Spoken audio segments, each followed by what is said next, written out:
Yan guys, meron tayo ditong asukal at saka mais. Then meron din tayo ditong ubi kondensada. Then may malagkit din tayong bigas na may gata. Ngayon maggagata tayo ng mais. Yan. Magagawa tayo ng merenda. Yan lang ang ating mga ingredients na gagamitin. Magluluto tayo pambigay natin sa mga patutingting. Let's go! Guys, magpapalingas muna tayo ng apoy. Wala tayong uling kahoy ang gagamitin natin. Mahalang gas. Mahalang uling. Mahalang gas ngayon. Pati ang ginagamit naman talaga nila dito ay kahoy. Kaya yan din ang gagamitin natin. Let's go. Natin ang lawan lang natin para malinis naman siya.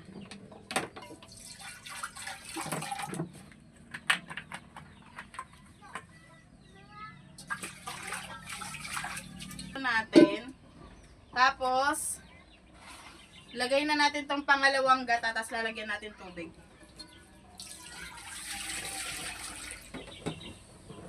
Para sabay-sabay na yan siya magkuluan.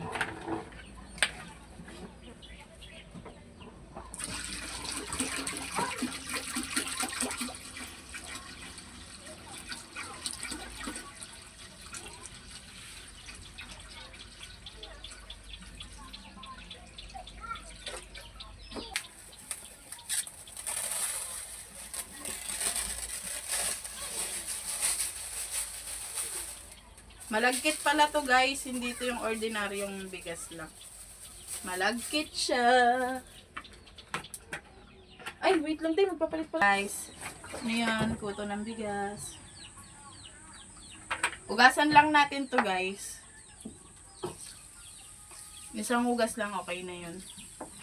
Malinis naman yan. Ugasan lang natin siya. Para mabawasan lang yung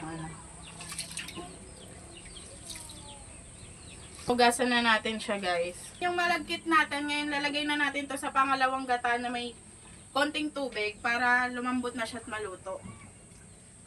Magluluto nga pala tayo guys ng ginataang mais.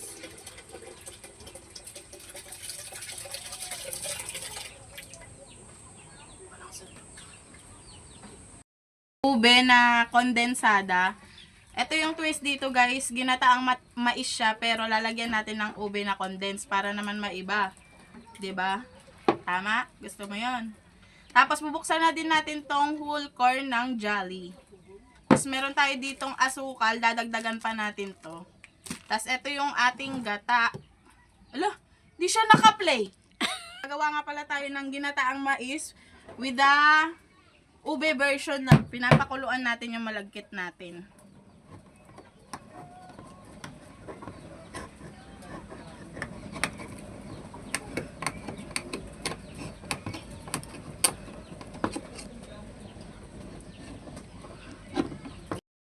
Salin na natin.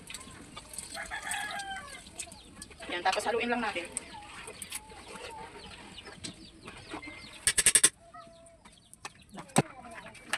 Yan guys, lalagyan pa natin siya guys ng konting tubig kasi kulang pa yung tubig niya. Yan, tama na siguro yung ganyan. Buksan lang natin. Tapos drain natin, di ba? Nakalimutan pa i-drain. Magaling. Ayan guys, nabuksan na natin yung whole corn, lagay na natin to.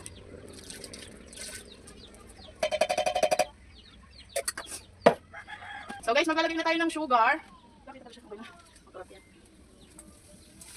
Pag kulang pa yung tamis niya guys, dagdagan na lang natin mamaya. Then halu-haluin lang natin. Para hindi naman siya masunog. Guys, lalagay na din natin tong ube. Gaya nga rin sabi ko sa inyo, ube version naman to. Pero hindi siya yung kulay na ubing-ube talaga. Yung tamang may kulay lang siya na ube. I-try nyo din to guys para maiba naman yung ginataang mais niya. Natin kumulo, tapos saka natin titikman, tapos lalagyan pa natin ng asukal.